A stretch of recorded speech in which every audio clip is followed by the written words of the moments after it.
The German general stared at the battlefield in disbelief. A 45-ton Panther tank designed to dominate Europe was suddenly airborne. He had just 60 seconds to understand what went wrong. What caused this was not luck, not sabotage, but a brutal battlefield innovation that changed armored warfare forever. The moment the ground exploded. July 19th, 1944. Near Saint-Lô, Normandy. The morning air trembles with distant artillery, hedgerows sweat under the weight of summer rain, engines idle low and heavy deep, confident as a column of German armor crawls forward along a narrow sunken lane. At the head of the column sits General Major Karl Decker, commander of a Panzer regiment tasked with halting the American breakout from Normandy. From his command half-track, Decker watches his pride and shield, a Panther Osf A, 45 tons of steel and doctrine, its long 75 millimeters gun steady, its Maybach engine growling like a restrained animal. The Panther is supposed to be invincible here. The Allies have air superiority, yes, but on the ground, in these tight lanes and hedgerows, German armor still believes it holds the edge. Thick frontal armor, sloped plates, precision optics. This tank has survived shell hits that would have crippled earlier Panzers. Decker has seen it shrug off American fire before. Then, without warning, the world tears open. A concussive crack, not a shell impact, not artillery, something deeper, heavier. The earth itself erupts. The Panther vanishes in a column of dirt, flame, and shattered steel. For a split second, a moment that will haunt Decker for the rest of his life, the tank is airborne. 45 tons lifted clean off the road, tracks spinning uselessly in open air. The turret twists violently, as if slapped by an invisible giant. Men scream. Engines stall. Birds scatter from the hedgerows. The Panther crashes back down on its side with a metallic scream that drowns out everything else. Silence follows. Thick, stunned, absolute. Decker stares, unable to speak. His adjutant turns toward him, face pale beneath the dust. Herr General, the tank. Decker doesn't answer. His eyes are fixed on the wreck. In 60 seconds, he will understand something terrifying, but not yet. The crew inside the Panther never had a chance. When medics reach the vehicle, they find the hull cracked open from below. The belly armor, the thinnest plate on the tank, has been peeled apart like tin. The turret ring is warped. The gun jammed at an unnatural angle. The driver's compartment is a blackened cavity of torn metal and smoke. This was not a direct hit from a tank gun. This was something else. Decker steps closer, boots crunching on shattered roadstone. He kneels and runs a hand across the torn underside of the hull. His fingers come back black with oil and scorched earth. He knows this damage. He's seen it before in training reports, in after-action files from the Eastern Front. A mine, but not just one. German doctrine assumes anti-tank mines disable tracks, slow the enemy, immobilize, not annihilate. Mines are obstacles, not executioners. What Decker sees here is annihilation. The explosion did not just break suspension arms. It didn't shear a track. It delivered a vertical shockwave straight into the heart of the tank, lifting it, twisting it, killing it instantly. That means only one thing: multiple charges, stacked, hidden, deliberate. Across the hedgerow, unseen American engineers lie low, listening. They know exactly what happened. Weeks earlier, U.S. combat engineers learned a brutal lesson. Panthers could survive frontal hits, bazookas struggled, tank destroyers needed perfect angles, but physics offered another solution.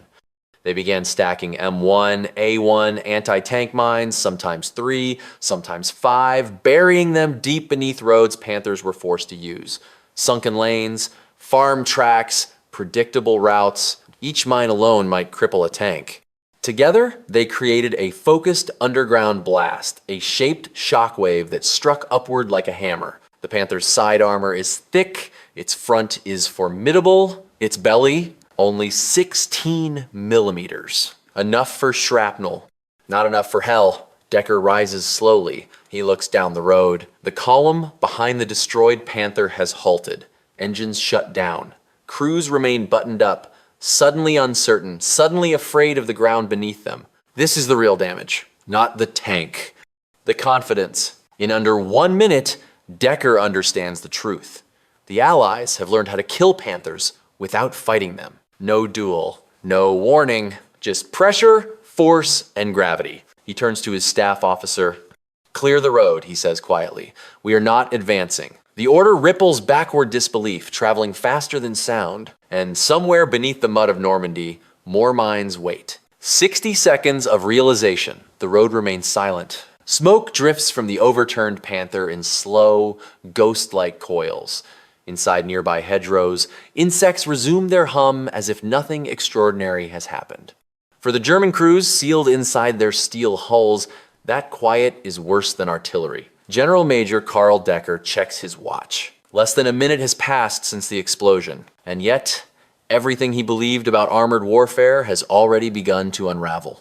Decker signals for pioneers, combat engineers to move forward on foot. They advance cautiously, prodding the road with bayonets and rods, every step deliberate. No one wants to be the second tank to fly. A Feldwebel kneels where the Panther detonated. He scrapes away dirt with trembling hands. Beneath the shattered road surface, he finds the unmistakable imprint of multiple detonations overlapping blast scars. Compacted soil driven downward before being thrown skyward.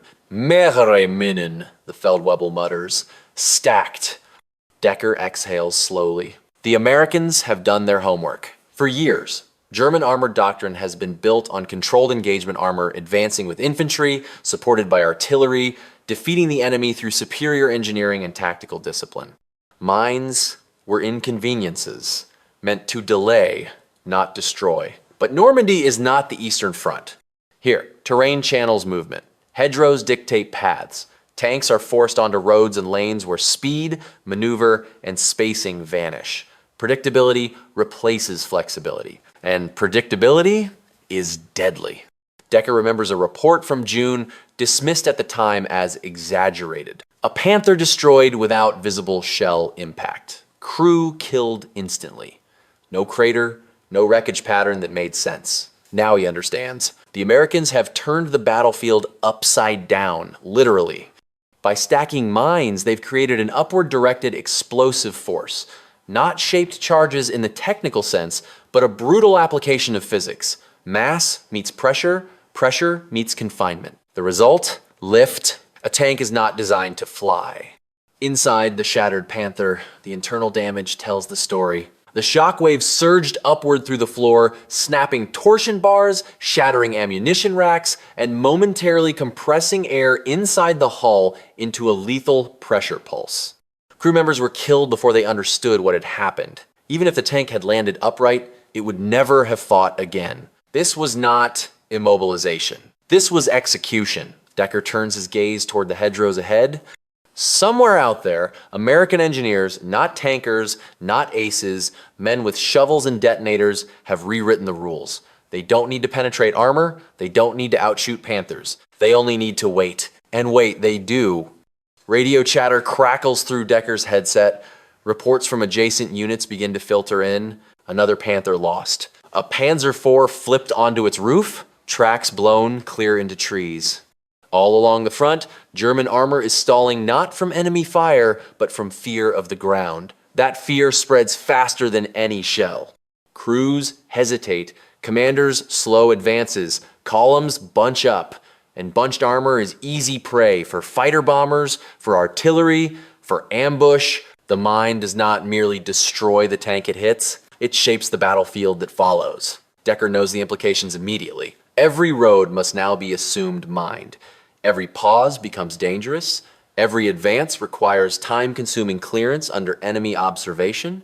Time, the one thing Germany no longer has. Fuel is scarce, air cover non-existent, replacements undertrained. And now, the Panther, once a symbol of dominance, has been exposed as vulnerable in the most humiliating way possible.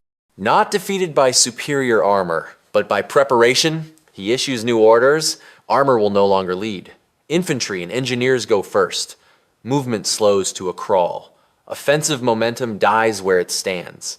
From an American perspective, the effect is exactly as intended. They don't need to destroy every Panther. They only need to stop them from moving.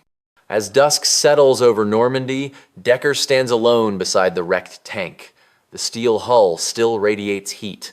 Its once proud gun points uselessly at the sky. He places a hand on the scorched armor. This machine was meant to dominate battlefields.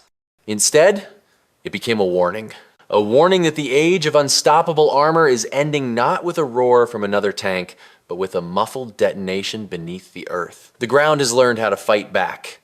And in 60 seconds, a German general learned that the most dangerous weapon on the battlefield is not always the one you can see.